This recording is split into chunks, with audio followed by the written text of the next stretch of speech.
kababayan sa Kainang Pinoy. Ang ipipresent po namin sa inyo ngayon ay ang Bulanglang Batangas. Ito lang po ating magagabitin.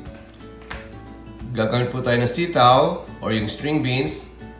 Ang ginamit po namin ay 5 pieces, cut into 2-inch sizes. About 1 cup po niyan. Gagamit po tayo ng green papaya.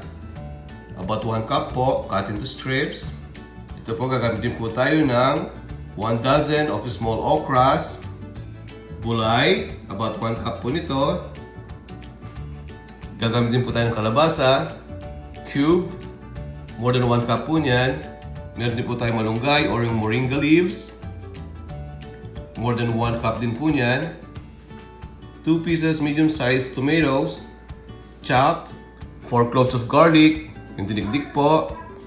1 teaspoon of salt. And about 3 cups of water. Simulan na po natin ang ating Bulanglang Batangas. Tara na po.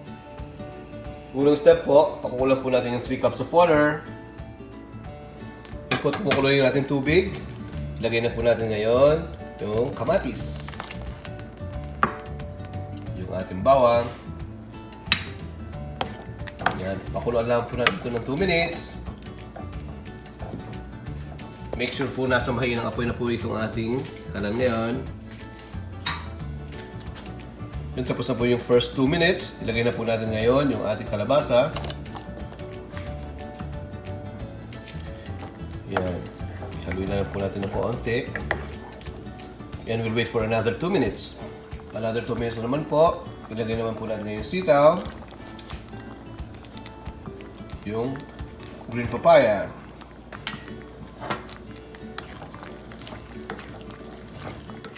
Wait for 2 minutes po ulit. Okay naman po, ilagay na po natin yung bulay at yung ating okra.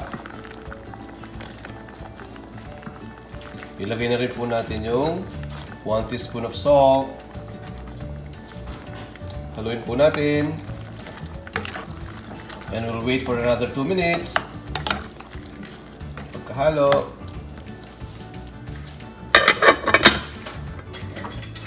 At sa panghuli po, ilagay na po natin yung ating malunggay leaves. Yan. Patay na po yung ating apoy. Natin na maigi. Pagkapatay po sa apoy at pagkahalo po nito, mag-wait lang po tayo ng another 2 minutes at pwede na po natin itong i-serve ang ating Bulanglang Batangas. Ito na po ang aming finished product para sa ating Bulanglang Batangas. Masarap pong i-partner ito sa hawot or yung ating tuyo. Maraming salamat pong muli sa pagtangkilik nyo sa Kainang Pinoy palagi. Hanggang sa muli po! Tara na pong kumain! Yay!